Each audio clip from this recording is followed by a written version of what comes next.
Shalom Brahá, segunda parte do comentário da Parashá Nitzavim, no final do ano 5782. Agora, Deuteronômio 29, a partir do versículo 15. Porque vós sabeis como habitamos na terra do Egito e como passamos no meio das nações pelas quais vieste a passar. Viste as suas abominações, os seus ídolos de pau e de pedra, os de prata e ouro que tinham com eles. Talvez haja no meio de vós homem ou mulher, ou família ou tribo, cujo coração hoje se desvie do eterno nosso Deus, para ir servir aos deuses daquelas nações.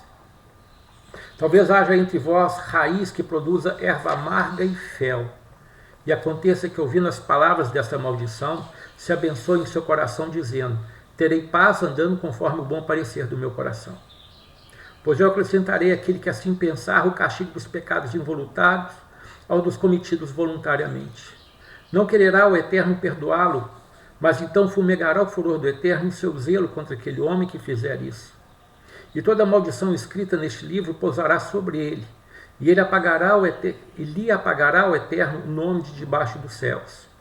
E o Eterno separará de todas as tribos de Israel para o mal, conforme todas as maldições da aliança escrita neste livro da lei.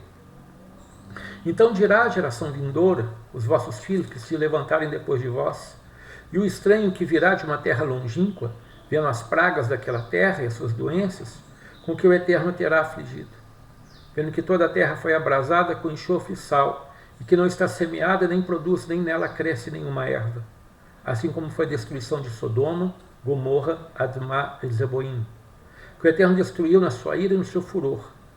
Vendo isso, dirão todas as nações: por que fez o Eterno assim esta terra? Qual foi a causa do furor dessa grande ira? Responderão: porquanto deixaram a aliança do Eterno teu Deus e seus pais, e com eles tinha feito, quando fez sair da terra do Egito. Eles foram e serviram a outros deuses que se prostraram diante deles, deuses que eles não conheceram e não receberam deles nenhum proveito. Portanto, se acendeu o furor do Eterno contra aquela terra, para trazer sobre ela toda a maldição que está escrita nesse livro. Levou-os Eterno da sua terra com ira, com furor, com grande raiva, e lançou-os para outra terra, como hoje se vê. As coisas ocultas pertencem ao Eterno nosso Deus, porém, as reveladas pertencem a nós e nossos filhos para sempre, para cumprir todas as palavras dessa Torá.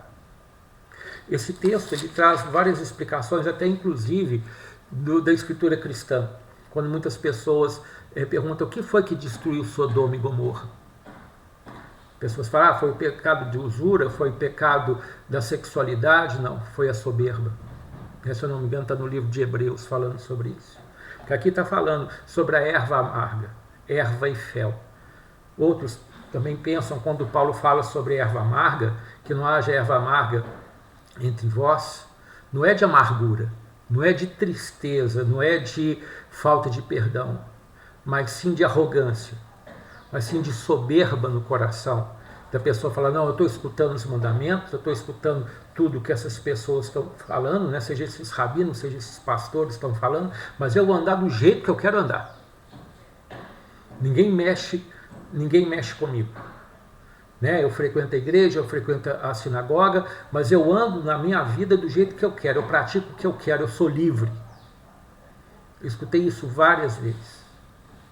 Algumas dessas pessoas têm um comportamento adequado, né? Tem vamos falar assim, um pecadinho ou outro pecado. Mas aqui fala da pessoa extremamente perversa, que quer fazer tudo o contrário. Mesmo essas que acham que tem pecadinho, né, ou um pecado razoável, e que as outras coisas boas que ele faz compensam, porque tudo é uma balança. Agora, há pecados que são escolhidos, pecados propositais, que Davi fala no Salmo 51, se eu não me engano: me livra do pecado propositado, que não tenho domínio sobre mim, então serei íntegro e completo diante de ti. Ou seja, ele fala exatamente disso aqui. Porque a pessoa que teima em andar segundo sua vontade, né, que é escravo da sua vontade, como já falei várias vezes, a pessoa livre não é aquela que faz o que quer fazer, mas faz o que precisa ser feito. Porque aquele que faz o que quer fazer é escravo da sua vontade, dos seus instintos. Então essa pessoa animalesca, porque assim que é que a pessoa que é dominada pelos seus instintos, é porque ela está numa fase bem animal e pouco evoluída. Mas ela quer julgar seu intelecto de uma forma que ele fala do jeito que eu quero. Então aí vem a maldição. Aí vem situações, porque neste mundo a gente julga, todos nós julgamos muito pela condição financeira e econômica da pessoa. E muitas vezes não sabemos o mal que está atrás dela. Isso se torna até tropeço por muitas pessoas, não são todas, são poucas. Porque a maioria das pessoas que são prósperas, elas têm uma conduta acima da média. Isso é uma lei da natureza. Agora, eles perdem tudo quando transforma essa conduta abaixo do aceitável. Aí começa a sair tudo entre os dedos. Por isso a expressão horrível que nós temos no nosso meio. Avô rico, pai nobre e neto pobre. Que são poucas as famílias que conseguem manter uma economia, manter um status financeiro por 3 gerações. São pouquíssimas.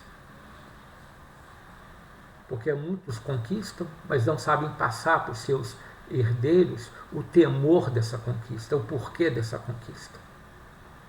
Como que agiu para ter essa conquista.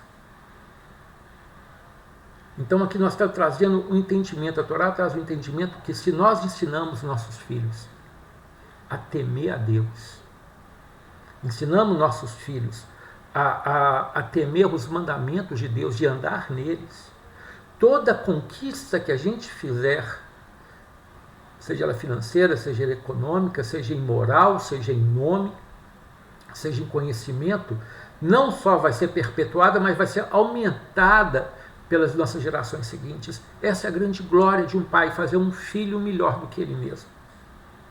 E assim por diante. Quando vê o seu neto melhor ainda, aí a glória é tremenda.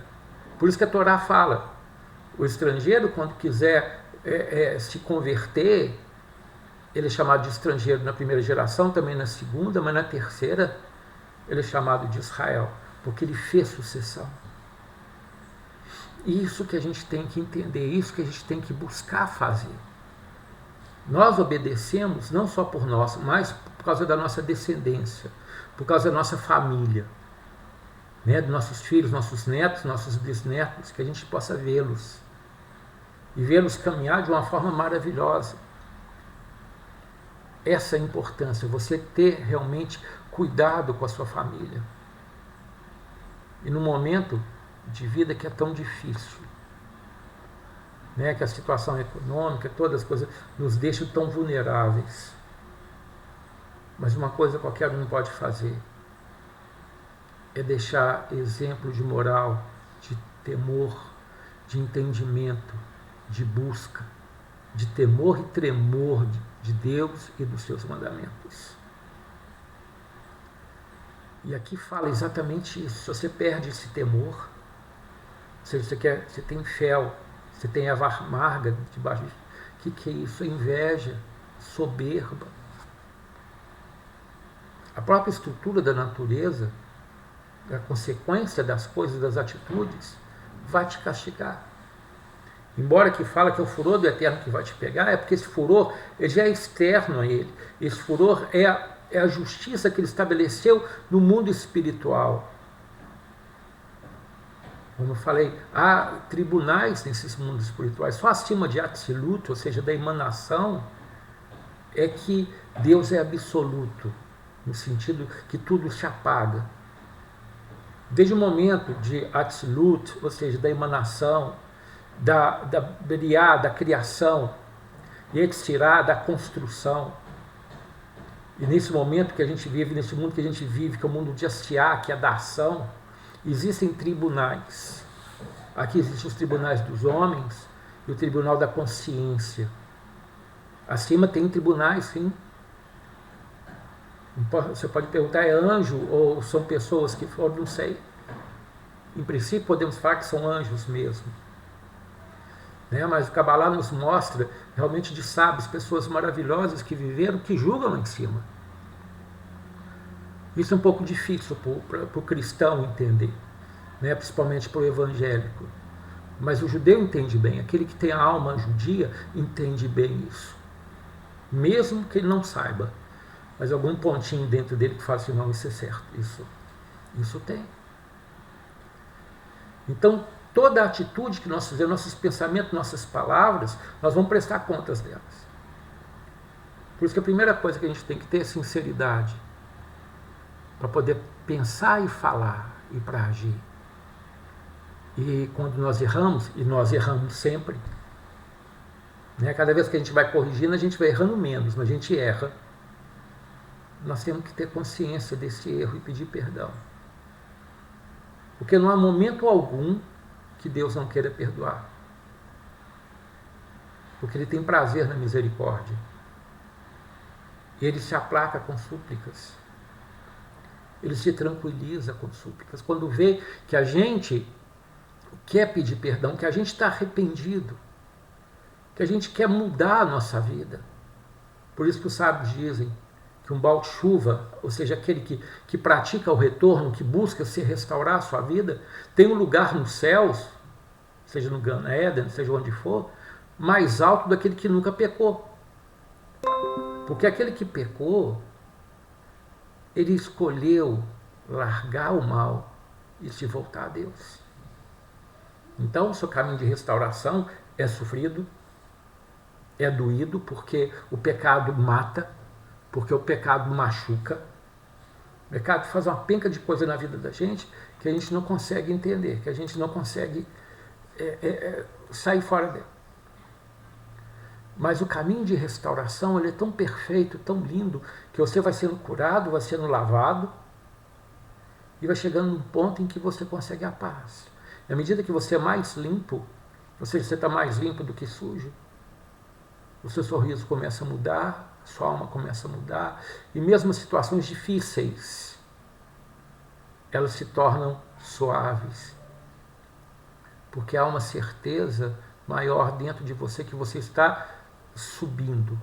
Ou seja, que nós falamos lá atrás, quando Moisés confronta o Senhor, quando o pessoal peca lá, na questão do bezerro de ouro e outras coisas lá, ele fala assim, lembra que essa semente de Abraão, Isaac e Jacó, o Senhor tirou do Egito, o Senhor fez tantas coisas por causa deles. Ou seja, não é para lembrar Deus, lembrar o povo que você é maior que o seu pecado, você é maior que os seus erros, você vale muito mais do que isso. Essa é a mensagem, falando aqui para o cristão, a mensagem de Jesus, é a mensagem da cruz. Sabe, lançando sobre ele tudo aquilo que nos traz peso, porque ele cuida de nós. E nós lançamos sobre Deus tudo, todo o nosso peso, todo o nosso erro, se arrependendo disso. E ele cuida de nós. Nós vamos continuar na terceira parte. Shalom Braha.